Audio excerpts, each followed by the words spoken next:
Welcome to the Law Dad Podcast, brought to you by Pritchard Injury Firm. I'm Zach Pritchard, lawyer, husband, and very tired father.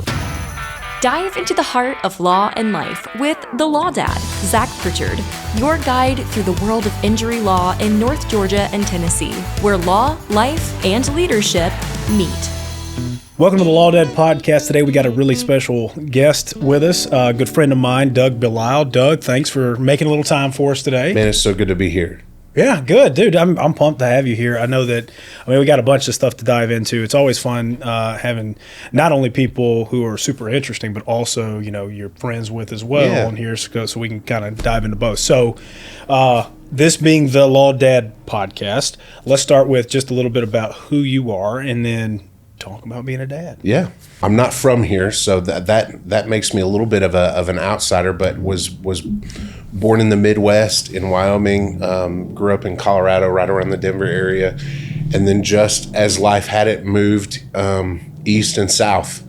And so met my wife in Texas. That's where two of our kids were born. That's awesome. And then we moved here in 2007 to Cartersville and adopted in 2011. So we've got a legit tie to Cartersville now with our third, and I think that's the most important thing I do aside from being a husband is being a dad to my kids. And so we've got three. One is a junior at University of Alabama, Roll Tide. Roll Tide. I'll give you a Roll Tide for that. And then my daughter is getting ready to graduate from Woodland High School and move away. Awesome. So go Cats. that's that's a different feeling when your little girl is fixing to move away. Yeah. And so she's ready to spread her wings and do the independent thing. And I'm like, great. There's all kinds of opportunity here in Georgia. She wants to be a nurse and study nursing. So we're like, hey, Georgia Highlands got a great nursing program. I'm like, you could be close. You could live at home. Like, it would be great. Yeah. And she picked a tiny little school that her mom graduated from in East Texas. Oh, wow. What part? What? Marshall. Marshall. Oh, Thunder and Herd, man. Yeah. So she'll be it's a tiny little Baptist school in Marshall. It's a phenomenal school. Yeah. So she'll be there, and 9.5 hours away. I'm still kind of wrapping my brain around that. Yeah. And then our youngest will start high school and be a Purple Hurricane here at Cartersville High School. Go Canes, baby. Love it. He's the one that broke the mold. It's the last one that breaks the mold, I think. So, but other than that, I direct the local homeless shelter and love this community. So that's super. So what brought you, from Texas to here? That's cool. Well, that's a long story that I'll try to sum up. Like my background is that I'm a pastor, and so I don't think I knew that. Yeah, so It doesn't surprise me, but that's awesome. I was an associate pastor at a church in Houston right after I finished seminary, and served there for 4 years. And our pastor actually moved here to take the lead pastor role at Cartersville First Baptist. Whoa, Kyle? No, not Kyle. Two guys before Kyle. Oh, okay. Well, okay. All right. So back in 2007, he came in like early 2006, 2007. There was no staff at the church. They had called us and said, hey, would you guys think about coming? Randall Williams. Randall Williams. Okay. Yeah, that was before we joined, but that's cool. It's been a long time ago. And so we ended up coming over. Like the Lord just worked it out, and we ended up moving from Houston to here. That's fantastic. And awesome. It was, so you're from here, yes? Mm-hmm. So this is the weird part about moving to Cartersville, Bartow County, is number one, we thought that this place was some kind of a cult town. Because everywhere that we went, you asked the people at the church, we're like, hey, tell us about Cartersville. Is it, what are we getting into? Oh, it's a great place to raise your family. And we're like, fantastic. And we went to the gas station, and they were like, it's a great place to raise your family. And we were at the grocery store, and they're like, it's a great place to raise your family. We're like, is there like a slogan? Like, what is going on here? Yeah. Because everywhere we went, like, that was the line that we got. Yeah. And it's funny because that's almost my new line. Like, hey, Cartersville, it's a great place to raise a family. Yeah. And it has been. It's been a great place. It's everything that I thought a small town would be. Yeah. And so totally enjoyed, spent 8 years as associate pastor at First Baptist. Oh, man. Love it. Awesome. Love the people. Okay. But in 2015, I don't know whether it wasn't bad Chinese food, but it was just God leading. I don't know. It was just ready for something different, and stepped into a community nonprofit role. And I was like, this is what I've been looking That's for. your calling, yeah. And did that and fell into the homeless shelter role about 3 years ago, and that's been a great fit. So yeah, it's been a wild ride. Dude, that's so cool, man. No, first, glad to have you. Yeah. Thanks for serving in the community. And yeah, it is, I mean, it sounds so cliche, but it is. It's an awesome place to raise your family. And it's one of the reasons, of course, Alexis is from here, my wife, and I am too. But, coming out of law school, and, I went to law school in Atlanta and lived in Atlanta. And then, where do we want to fit? Okay, what about Marietta? What about Kennesaw? I went to KSU, Yeah. So we had all these options, and it was just kind of like, hey, we're going back home. Yeah. I mean, and it's, you have, it's interesting. Speaking of, Kyle Walker, when he came, from Southwestern, I through Leadership Bartow, right? Yes. I got to know him a little bit, and I said kind of the same thing. I said, Kyle, what's crazy is, I know he was kind of the same, like reservations, right? Like, I'm afraid, what's going on? What am I getting into? And I told him, I said, nah, man, I said, I promise you're going to have like a community who knows you, who loves you, and at any point you can reach out to 2,000 people. That's right. So don't be afraid of like assimilating. I promise you, you'll know, man. Once you're in, and that's it. And it's a very welcoming place. Yeah. But you're right, it is kind of tight knit, which I also like, even though it's growing, right? That's right. So love to get into the homeless shelter stuff. Obviously, I served on the board for 3 years, so did Alexis. That was cool. And then that was really eye-opening, just that stuff. So talk about, what led you to kind of want to make that transition from the other nonprofit into the role you're in now. What kind of led you there? That's a crazy story. I was the nonprofit I served at before was a kind of a community strategic. It was a 60,000 feet look at the community, kind of how do we create collaboration between all the different nonprofits and agencies. And I loved it. It was totally in my wheelhouse. And Jessica Mitchum, who's the former executive director, was on my board at the time. And so I had just in talking to her, she had said, hey, I'm getting ready to leave the shelter. Everything's fine, but it's just time for me to take the next step. And I was like, that's right. Phenomenal. How are they going to fill your shoes? Like she'd been at the shelter for like 13 and a half years, something like that. Yeah, it was and I was like, who are they? Who follows the person that's been there for a decade and a half and grown the organization? Like that person's crazy. And I think I told her that. I was like, well, good luck filling that role. And about the same time, Tim Abbott, who's her board chair, and was board chair when I started the shelter, he called and he said, Doug, I want you to apply. And I was like, nice. Not interested. No, really? Yeah, I said, I'm not interested. Oh, wow. But Tim has he's very persuasive. Yeah. And so I said, fine, Tim, I'll put my application in, but I'm telling you right now, I'm not interested. And that was very nice, by the way. Persuasive. That was a good adjective that we were going to say for Tim. That's right. AKA, he wouldn't leave me alone. He wouldn't leave me alone. I'm about to say persistent to a fault. I loved him. And so I did. I put my application in, and they called me for an interview, and I sat down in the boardroom here. Yeah. And I remember that too. Yes. Like, oh yeah, Doug's here. Well, that's awesome, dude. And I thought, I think the first or second question was like, why do you want this? Why do you want this role? And I said, I really don't. I said, I'm really just here because Tim asked me to be here. I love where I am. Yeah. I'm in a great spot. This is not really something that like, I love what the shelter does. I'm totally on board with your mission. I think I could do it. I'm capable. It's not a capability issue. It's just that I don't feel drawn to it.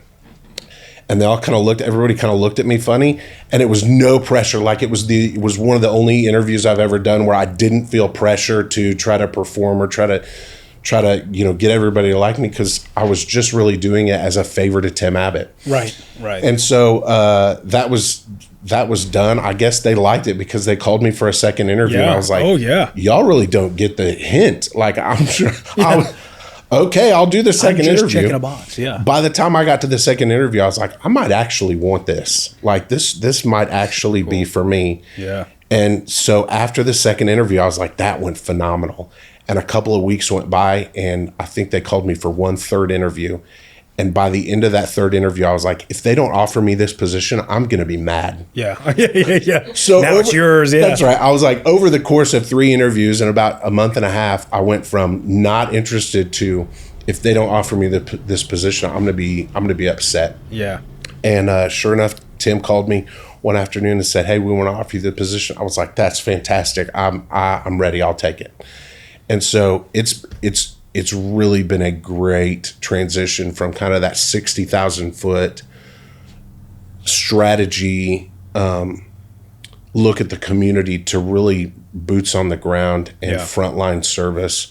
And it's been phenomenal. I've really, really enjoyed it. And I've learned a lot. We talked about homelessness. I did a lot of work in poverty education and in kind of talking about poverty in our community, but I was still the guy that would drive through the parking lot at Walmart and see the person holding that cardboard sign and go, why doesn't that dude just get a job? Yeah. Right? Like, I think that's a common stigma. Yeah. You just think. And I really didn't, like, that was my experience.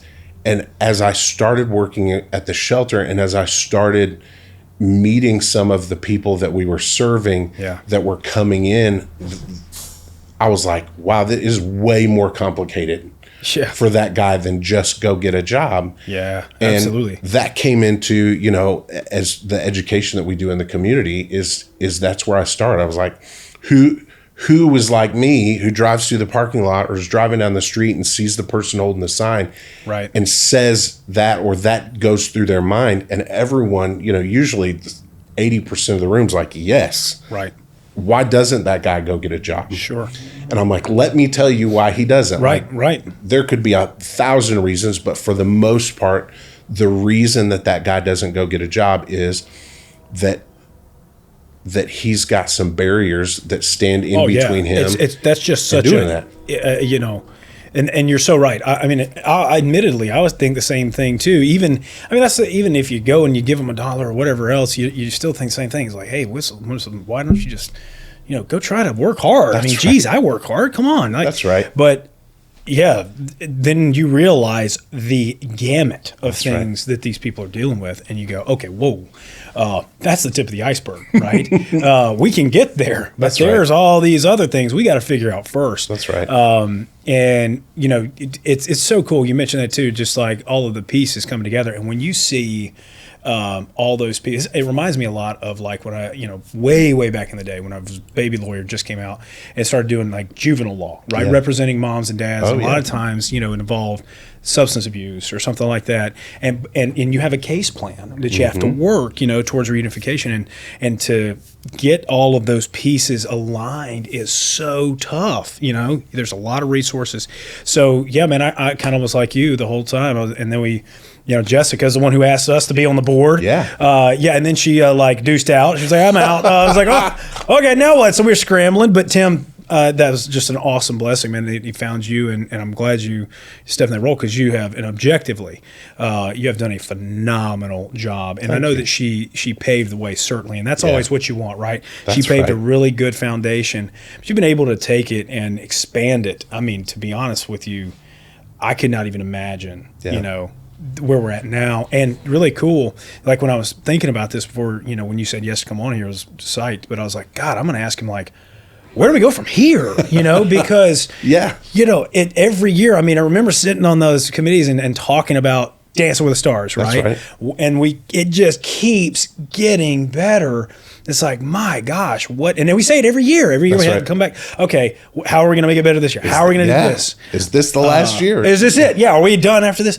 I mean, so what? Yeah, we'll talk about, I guess, the future in just a second. But like, what's going on now? Lexi and I are not on the board anymore. We Yeah. just rolled off. But what's going on now that you're really excited about? What you got going on in the works? So we've got some crazy opportunities that are coming up that could pan out, and they might not. So we're in that phase where I think there's vision, but there's also a lot of things that could divert us from that path. But we're always looking for ways to expand. We've got some opportunities via a grant that would allow us to expand shelter. Oh, nice. Which would be fantastic. I was just driving through our transitional housing cul-de-sac today. And explain that for the people that listen. What's Sure. transitional housing? So our transitional housing program, we own 8 basically single-family homes, 3-bedroom, 2-bath homes. And the program is designed for families that have kids that are struggling to make ends meet. Sometimes they come from homelessness.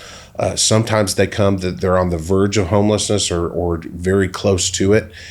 And the answer for them, they've figured out, is if I don't get an education, if I don't further my education, or if I don't develop some sort of a skill, then it's going to be really, really difficult for us to thrive. And so we give them the opportunity to move into a house rent-free. They're able to stay there for 2 years while they either complete a degree program at a local school, or where they get a skill, either through a trade school or through some other program that's in the community that allows them to develop a skill, with the idea that what they're going to do is they're raising their earning potential. Yes. And that moves them from just being able to thrive, or from surviving to thriving. Right. I like that a lot. And so we case manage those families. Normally it's single family homes, and they're struggling to get by, and they do it. Like, they get in the program and they get support. They're able to set aside money. We steward a savings account for those families, and they put money into that savings account. So great. at the end of the 2 years, not only are they set from an education standpoint to be able to get a better job, but they also have developed kind of a nest egg for whatever the next step is, whether it's rent a little while until they can find a house, or whether they find a house during that 2 years that they're in the home and are able to move in and become new homeowners. And that's really exciting to see that happen. Because that's the answer for a lot of families in even building generational wealth, is having a home of your own. Yeah, sure. Oh, yeah. And so we move them into stable housing. So I was driving through that neighborhood. We have 8 cul-de-sacs, or we've got 8 houses in this cul-de-sac. And there's 2 houses on the end that we do not own. So there's 10 total on the cul-de-sac. We own 8. The other 2 were privately owned, but they're both for sale. And I'm like, oh, what would it look like for Good Neighbor to be able to buy those 2 homes? Wow. The whole thing, and have the whole cul-de-sac as transitional housing. Wow. And give extra opportunities to families who are trying to get, trying to make a better way. Yeah. And so that would be really exciting. There would have to be some big things happen for that to occur, but we're checking that out. I think that would be phenomenal to be able to expand that part of our program. Our transitional housing program is totally privately funded through the community. So we don't have any grant money that goes towards transitional housing. We get to run it the way that we want to run it. And thankfully we live in a community that like we said earlier, has been so supportive of what we do. And so I'm excited about that. Those are the kind of the big things that are happening right now. And speaking of grant season, like I don't want to get political, but the all that federal funding money right now is really kind of a scary issue for a lot of nonprofits. Sure. Not only in our community, but any nonprofit that gets any kind of federal funding. Sure. I think right now is kind of wringing their hands and waiting to see what's going to happen. Sure. And I see both sides of it. Like, as a taxpayer, I want my taxes to go down, and I want to know that the government that I support is being responsible with my tax money. Sure. And I don't think anyone would argue that they have not been. Right. So a lot of the cuts that they're suggesting, a lot of the things that I think they're doing with the budget, I'm totally in favor of that. Yeah. On the backside of that, as a nonprofit leader, I'm like, some of that money comes through to support our shelter programs. And you know, if that funding goes away, how does that affect the landscape of our nonprofits? And I think that there's a lot of nonprofits that are really concerned about that, because the funding, the way that their budget balance is they might be 80% grant funded. And if 80% of your budget goes away or gets cut, man, you're in trouble. And thankfully, and Jessica Mitchum had a lot to do with this, we had a great foundation. So our budget does not depend on, only about 40% of our funding is through state and local grants, or state and federal grants. Good. So if we were to lose that money, we still go on doing the things that we're doing. We'll have to cinch our belt up a little bit, but I think the community comes through. So I'm not really worried about that, but that is something in the nonprofit landscape that I know a lot of our nonprofit leaders are looking very carefully at what's going on in Washington, because some of that federal funding, if it does go away, we'll have nonprofits that really struggle to be able to provide the programs, because there's programs out there that are totally grant funded. Yeah, and I think it's what's weird is I didn't realize. I mean, grant on its face just sounds so easy, right? Like you ask for money, they give it to you, and that's all there is. There's not all this strings attached. Yeah, that's not true at all, right? And getting to some of those programs where you have to kind of spend it to show it to get reimbursed. That's right. And what's the reimbursement period, and how long does it take it, and trying to budget within that and keep operations. I mean, that's all the stuff when we were going through the financials, and when I was on the board, I was just like, oh my gosh. And each one of them, has, and is this oh my gosh, it was just fascinating, because you're really trying to strategically plan on when, where, how you spend your money, for what purpose, and some of those you kind of almost have to have this quote unquote bid, right? We're bidding on these grants. We're putting these things out there, and here's what we're going to use, and we're praying we get this bid. That's right. For this grant. It's crazy. Yeah, they're all competitive, and it's not the way that we budget at home, right? Like at home, I go, this is how much I've got going in, and so I know that I've got to spend less than that if I'm going to be able to survive. And some of the ways that we have to budget is we've got to spend this so that it'll come in, and it's just you don't ever. Yeah, it's just backwards from the way that normally we think, and so you go, wow, this is fascinating. Welcome to government work, right? Mm-hmm. Yeah, absolutely. We'll just spend it and see what happens. Spend it, and maybe we'll get back to you. And it's like, wait a minute, our operating account is down to this. That's right. Come on, we need. And there's all this pressure to, hey, keep spending, and I'm like, well, send it back, and I'll spend it. Exactly. Oh my God. Tell us this: how, if it's not grant funded, how does the community get involved? Like, what types of programs and spending or donating does our community do for Good Neighbor? Oh. That's a great question. So, like I said, we're about 60% community funded, and that comes in a variety of different ways. So, we love cash, check, charge. Like if you want to donate financially to the shelter, we're always open for that. The easiest way to do that is through our website at goodneighborshelter.org or gnhs.org. You can find us online. You can run a check by the shelter. But then the community also really helps us in a number of really practical, physical ways by donating items. So all of the items that you use in your house to get ready, we use at the shelter times 48. So the shampoo, the body wash, conditioner, and you got daughters, so you know how that stuff goes.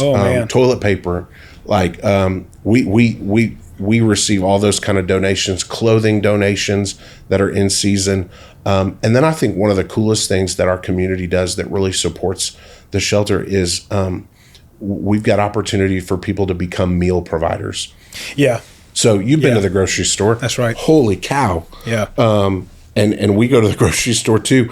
But we have several nights of the week community members or groups that will bring us a meal. Yep. To either our men's shelter or our women's and family shelter and feed us. And I think that does two things. Number one, obviously, it helps our grocery bill. Sure. Sure. But on a larger and more meaningful and significant level, it lets our guests know that our community supports them. Yeah, that's right. And so just the simple act of bringing a meal and saying, hey, we cooked this for you, or we made this for you, or we were thinking about you, they get to, our guests are there. They see those meal providers come in, and they feel that love and they feel that support. And it's an encouragement for them that this community really believes that I can succeed. They really want us to do better.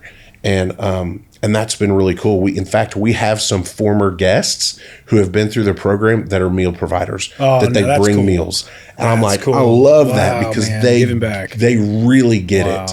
And you get to see that full circle. And so those are the main ways that I think the community supports us. Obviously, service projects. We get a lot of local businesses that come back and do service projects for us, whether that be, pressure washing or raking leaves or, cleaning out gutters, or even we'll have a couple of transitional houses that need to get flipped this summer. And we've already got 2 local businesses that have said, hey, we'll come and deep clean a transitional house and repaint so that it's ready for a new family. And so those are all ways that people can participate.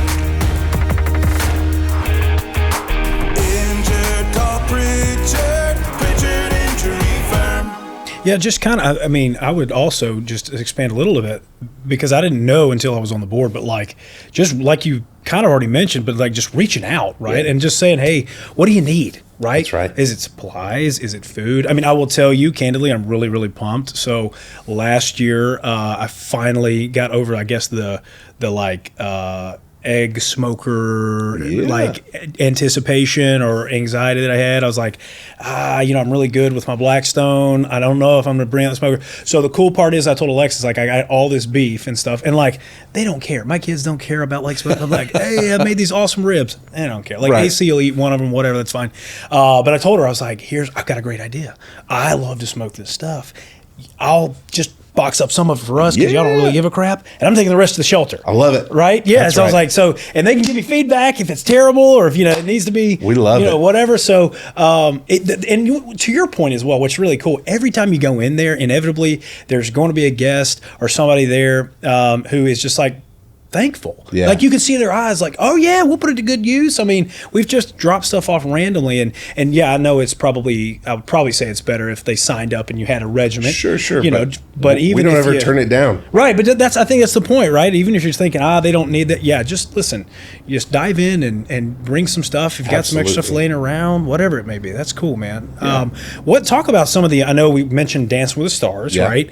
What are all the other kind of events or things that you guys are mulling over to where people can give and get involved in? So our 2 biggest fundraisers of the year occur almost back to back. So November, the 3rd week in November is nationally Hunger and Homelessness Awareness Week. Yep. And we've made that into kind of an opportunity for individuals and families to get involved.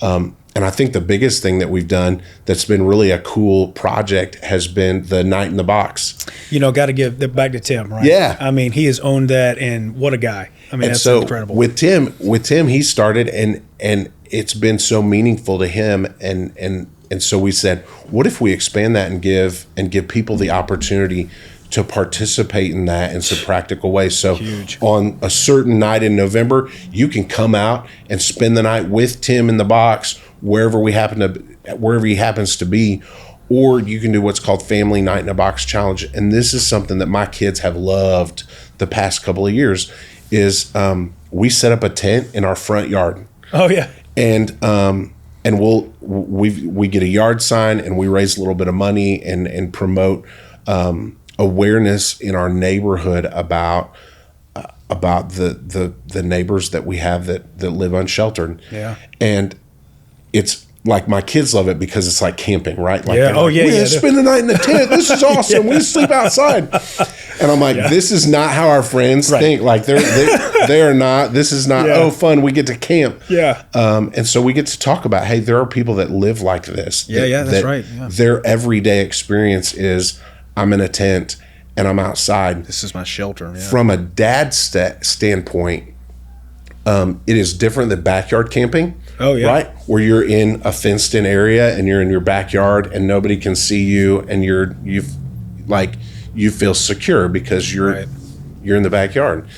In the front yard, I was like, this is kind of sketch, right? Absolutely. Like anybody walking down the street, and we live in a safe neighborhood. Yeah, but still that doesn't anybody matter. Anybody, driving down could veer into the yard.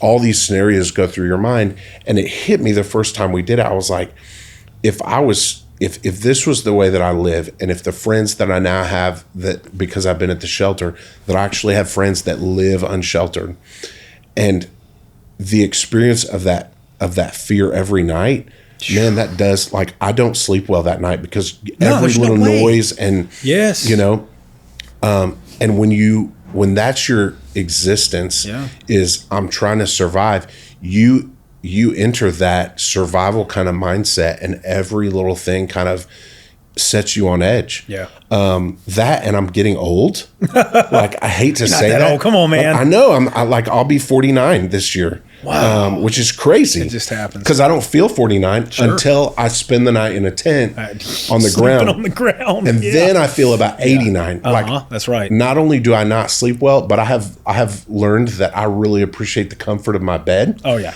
And that my body does not do well sleeping on the ground. Yes. And I think the first time that happened, it hit me.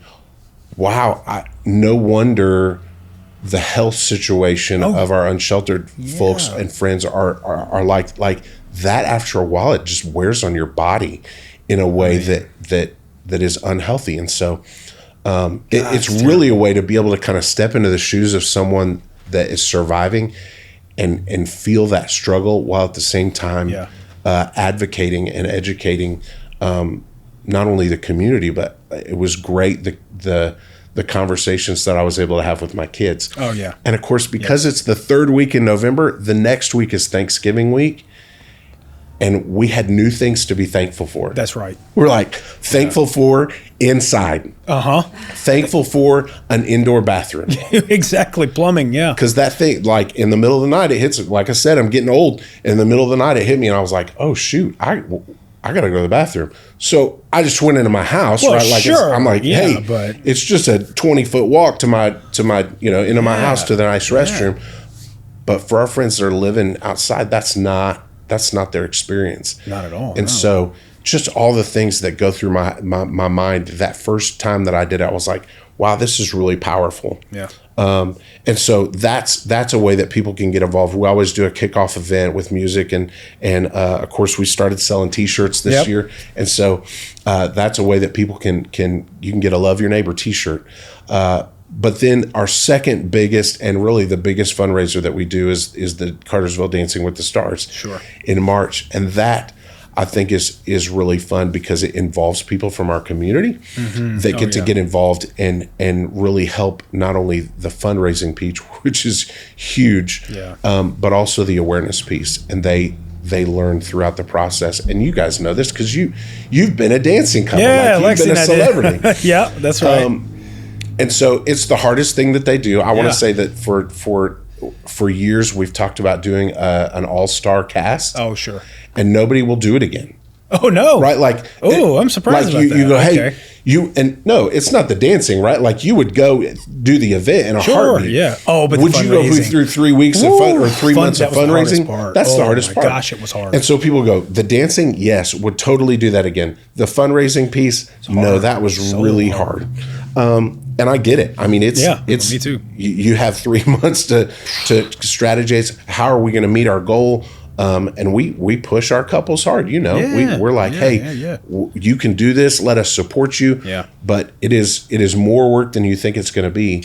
And so which makes the reward all the more fun. True. But it is just a lot of work. And so we start planning on that in September, really meeting and planning through the process. And then our couples, once our celebrities meet, they'll start fundraising like 1st of December and then through March. And every year we're like, oh, how is this going to work? Do we beat, you set the record. Like the first year I was there, the first year I did it, we set the record for the most amount raised. Yeah. And we set the record for the person that raised the most money. So Jesse Weaver has raised the most, still blew it out of the water, and yeah. still is the queen, right? Like she still holds the record. Killed it. Killed it. Yeah. and you come out of that and you're like, that was amazing. Mm-hmm. And then you go, how are we going to do that again? Right. Like what happens the next year when it's not that amount?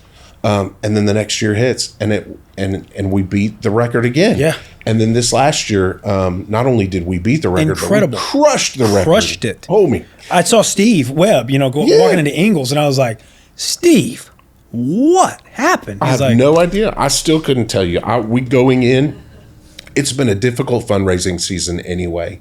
Yeah. The election, like sure. People's just been the recession. Like there've been people that have, and I get it, that have been stretched thin, and so you think, wow, it's going to be a challenge. Sure. And so we go into the night, and you just kind of mentally prepare yourself. Okay, we'll hit 250. I'll be thrilled if we hit 250. That'd be absolutely amazing. And then we were like, 350? How does that happen?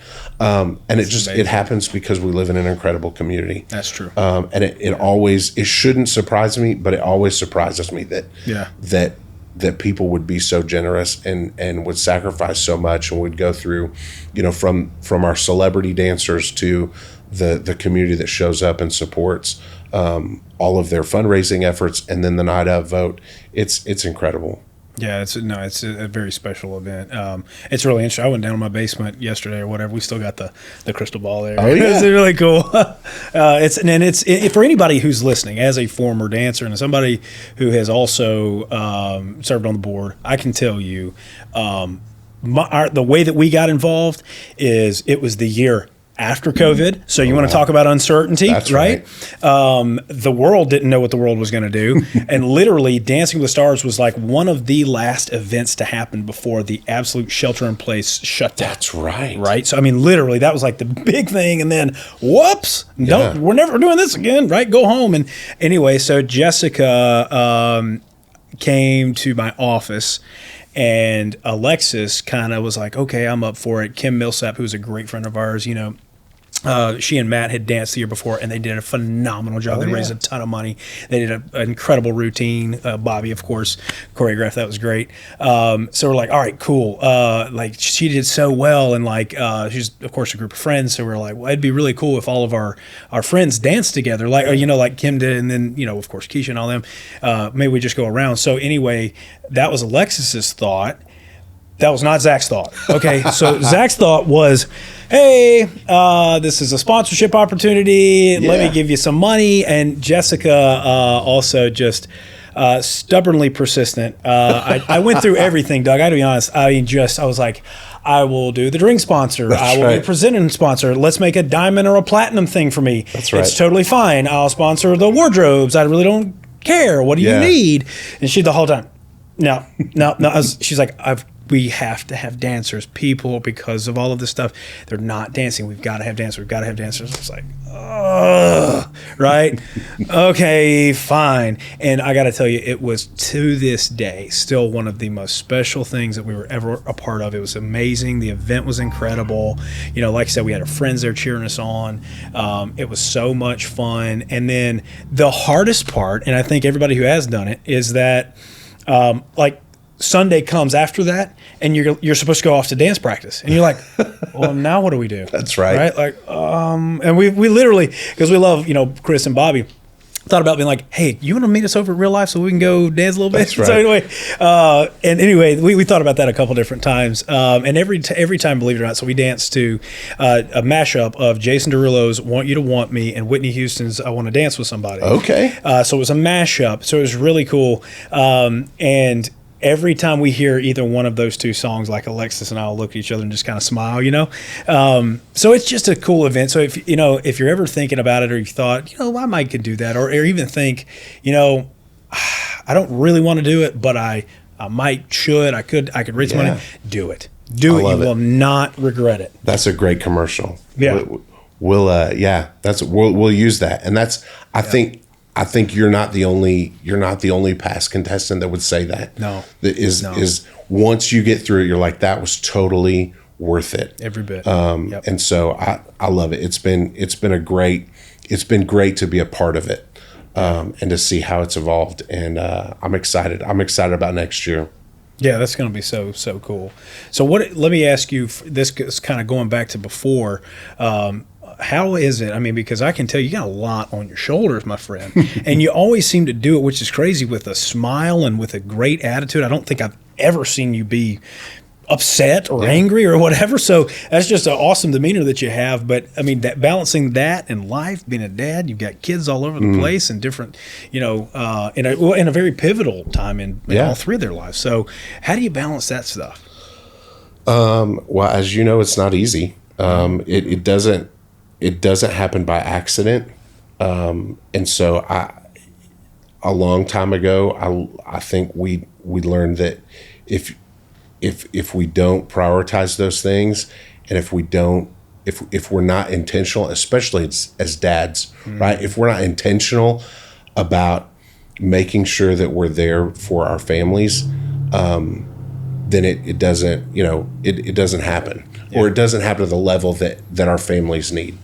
And I don't know, somebody older and wiser once said to me, hey, at the end, when you're an old man, God willing, and you're done and you're retired and you're, sitting at home or sitting on the front porch in your rocking chair, it's not going to be your employees and workmates that come and check on you and see how you're doing. It's not going to be it'll be your kids and your family. Yeah. Right. And that hit me. And I was like, I can give, if I'm not careful, I will give all my time to the things that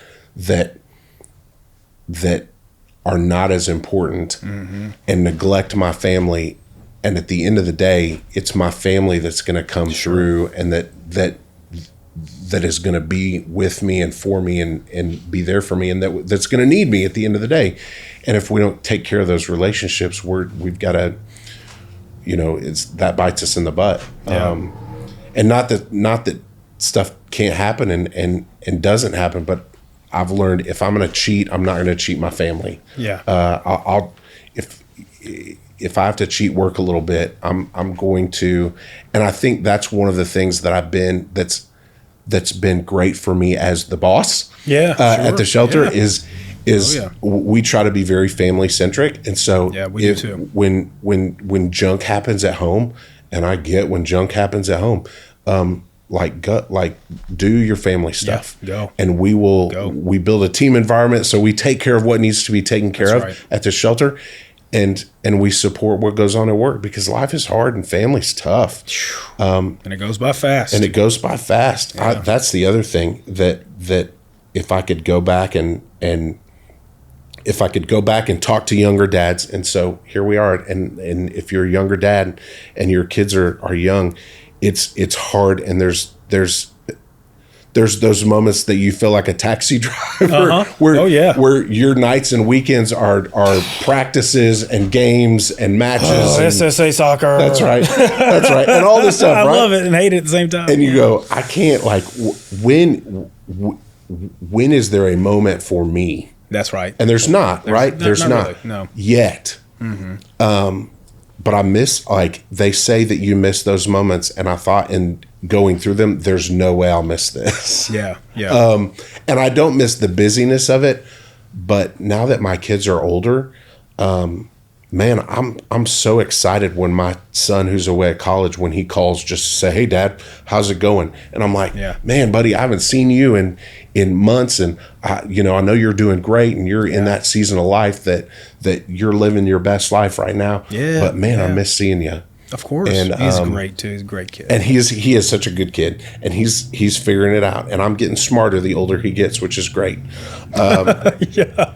And I think he was a great preparation, because we've been able to kind of savor those moments with our daughter, who's now getting ready to move far away. Yeah. And really cherish those relationships, and the time that you spend as a dad of young kids. Man, savor those times, because they feel like forever, but looking back, it's just, it goes by like that. I heard the days are, what is it? The days are long, but the years are short. That's exactly right. It's so true. And, from the beginning of when, AC was born, and obviously we got AC and Paige, but I have really tried to do that as much as possible. And to your point, I could do the same thing. I mean, especially when you're running a company, or certainly, as many employees and all the things you got going on, oh my gosh, you could, and it coming from a good place, you could really just soak in all day, every day, and into the evening wee hours, working towards good things. That's right. But not the best things, right? Great things, good things, not the best things, right? And I would agree with you if anybody who's thinking, I just had my first child or whatever else, or I've got. Let me tell you, it'll be there tomorrow. That's right. But what won't is, like you talked about, those little moments. That's right. Don't miss it. Don't blink. I tried to hold on as much as I could, but even now I go back and kick myself, and I'm like, why were you researching until 7 o'clock? Right. It all came from a good place. You're a hard worker. You want to be a great attorney. That's you want right. to serve your clients. But it's kind of one of those things. If I had a client who said, "Well, I want you to research until 7 or 8 o'clock each and every day," and if that you're not, then you're not the lawyer for me. I might not be the lawyer for you. That's right. Right. And that's the other thing where you have to strike that balance and go, listen, like here you mentioned with our staff, we do the same thing. Good work-life balance. You've got to be your best at home, because if you're not your best at home, you're going to bring that here. That's right. And then you're going to take that back there, and it's a vicious cycle. So I want them to be their best here, and then I want you to cut it off. That's right. Be done. It'll be here tomorrow. That's right. Same thing. Hey, Zach, I've got an emergency. I didn't hear what you said after emergency. That's right. Go. We'll take care of it. What do you need? And I think you're right, man, to put that in perspective. And clearly I've seen your leadership through when I was on the board, and the direct impact and the expansion of that program. So, you're doing it objectively. Again, you're doing it right, man. I'm really, really thankful to have you in that role, and the community I know is very thankful. So thank you for God, all you do, man. Yeah, it's been congrats awesome. on life. I mean, you got great things going on. It man. is. We're in a good season. And great. And I love what you said. I love what you said about good and great. Like, because I think you're exactly right. There was a time where I looked at what I was pointing my kids towards, and in fact, it was somebody. I was leading a study at church, and the study said, "Hey, get out a sheet of paper, and I want you to write down all the things that success looks like for your kids." And I was like, "Oh, I got it." Right. My kids are like grade school. I think Jack was just getting ready to enter middle school. So they're all like elementary age. And I'm like, great job, good college, make good grades. I'm writing down all the things, successful, they have, stable this, and they're married and all the things. And I had that list written down. And then the prompt was, where's Jesus on that list? And I was like, crap. And I'm the pastor, right? So I'm like, crap, I don't have Jesus anywhere on my list. And the point was, a lot of times what we think is success is from a standpoint that's very temporary. Absolutely. And not eternal.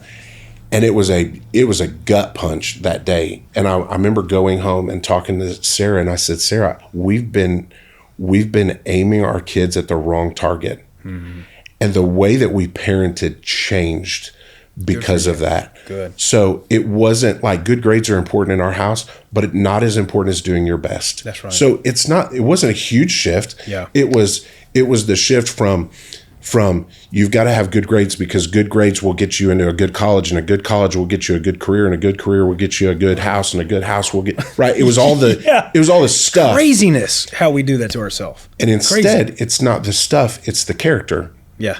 And so you start the shift was just from it's not good grades. Good grades are important, but what's more important than that is that you're doing your best. So if you're doing your best and you're doing the right thing and you're walking with integrity, and the grades don't happen, what's important is your character and the integrity and the work ethic. Sure. What's important is are you living for Jesus? And so when we made that switch, that's right. I remember a lot of the pressure went away, because it wasn't like if they bombed a test, we weren't like it was the end of the world, and neither were they. Yeah. Right. Yeah. Like they were sad that they didn't do well, but it was more of the discussion we had was, well, talk to me about how you prepared. Talk to me about what you learned from that. What will you do differently next time? And it was just a huge shift. And I think that's been the biggest game changer in raising my kids with that perspective of what are those things that are not temporary, that play into eternity. Yeah, that's true. Being able to see those things kind of flesh out. Especially in the first kid, which is the practice kid. That's your practice kid. Yeah, we you don't know what you're doing. Yeah, I know. We making it up as we go along. Right, like it's a miracle that any first kid turns out the way they are. I know. Other than just birth order, right? Like somehow they're built different. They are. But with the second and third, like we've been able to see that focus turn into tangible results in the way of character and not pressure to be the best, but to do your best. That's right. Well, and clearly, and I know Jack obviously leadership Bartow and all that. I mean, he's great. Really personal young guy, carries himself well, and I mean, clearly, obviously, was able to do both, right? Yeah. I mean, he's successful both in the classroom and out. And it's funny, you talk about that as well, and I agree with you. The best thing that you can ever do is have your kids put Jesus first.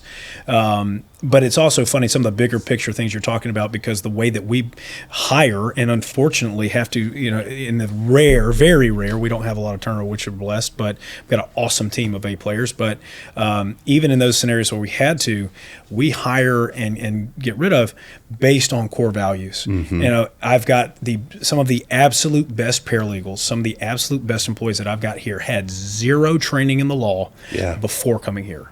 But they had our 4 core values. They're always, every now and then they get tired of me saying these stupid things, but like the 3 H's, humble, hungry, and hardworking. Yeah. And all of those things, they embody all those things. And that's what's led to their success. That's right. And so you're, like you said, it's so easy to look at the end of you failed this test or whatever else. That's life. Every day we fail at things. That's every right. day we succeed at things. I don't win every motions hearing. I don't win every time. However, it's from those beginnings of getting my teeth kicked in. That's right. From a lot of times from my local brothers and sisters at the bar here, giving me the good old lessons. But then after a while, you learn to win. You learn to prepare yourself. And then you do. And then ultimately you have a bunch of success. And that's just, no matter what it is. I'm speaking from the law, but it's in everything. That's right. You like you said, you came in. I saw it firsthand when you came in. Well, the coolest part is you brought a whole bunch of those 3 H's I just talked about. Mm-hmm. You were very humble. You recognized very quickly, hey, I'm new to this role. But Amanda, right? Let's lean on Amanda. Let's lean on Tim. Let's lean on these people, and let's come together. And I'm going to learn. And sure enough, you got it. And again, you've done a phenomenal job. Yeah. So not only as a dad and obviously as a community leader. So thank you, of course, for that as well. Again, we got a good team around me, so that helps. That is. All right, Kayla, you got some questions. I sure do. So we're going to do what we like to call rapid fire. I'm ready. So just answer with your best. All right. Coffee or tea to get through the day? Coffee. Where's your favorite coffee from? I don't really care as long as it's got cream in it. I'm a wimp when it comes to just black coffee. I can't do black coffee. I can't either, dude. That's tough. But give me some good creamer in it, and I don't care where it's from. It'll be all right. What's your go-to Noble and Maine order? It's got to be the sweet one. I forget what the name of it is, but it's got the caramel and the chocolate. It's the Hug in a Mug. Hug in a mug. Hug in a mug, yeah. Zach loves a hug in a mug. Hug in a mug. What is your quote to live by, or like your daily mantra? It's that God takes care of me. Do everything you can and realize that at the end of the day, it's God that takes care of us. That's right. And if I'm in the right place and I'm doing what I'm supposed to be doing, and I'm working like it all depends on me and praying like it all depends on God, that's what gets me through the day. I like that. Working like it all depends on me and praying like it all depends on God. I like that. If you had a different job, what do you think you would be doing? Oh, good question. Oh, okay.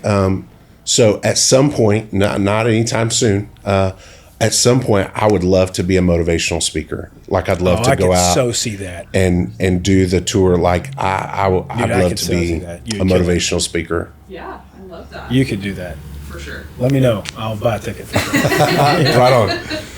If you could have dinner with anyone, living or dead, who would it be and why? I love that.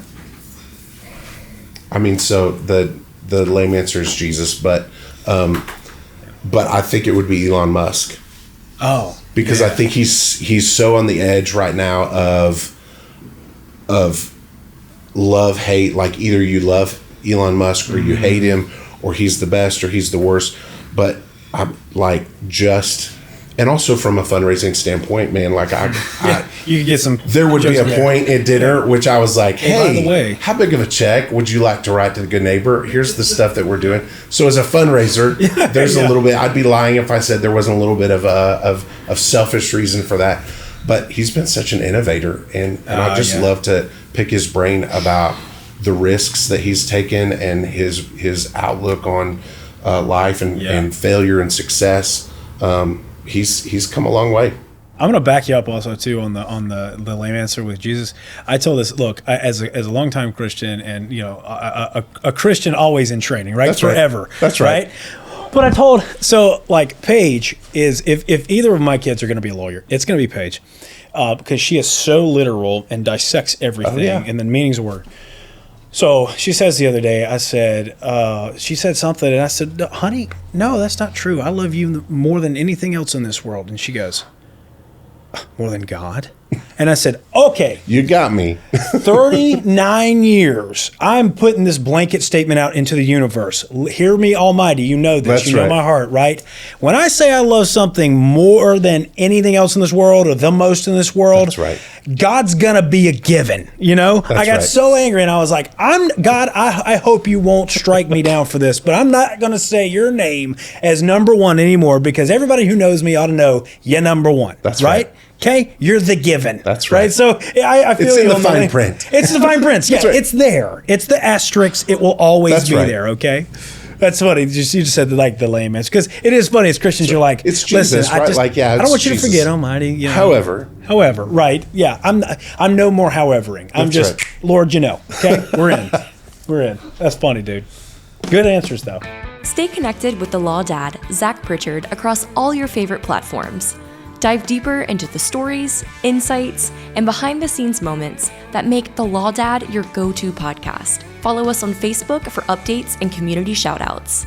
Catch inspiring snippets on Instagram. Connect with Zach on LinkedIn for professional insights. And don't miss our exclusive content on YouTube. Find our social media links in the description of today's show. Follow us now on Facebook, Instagram, LinkedIn, and YouTube.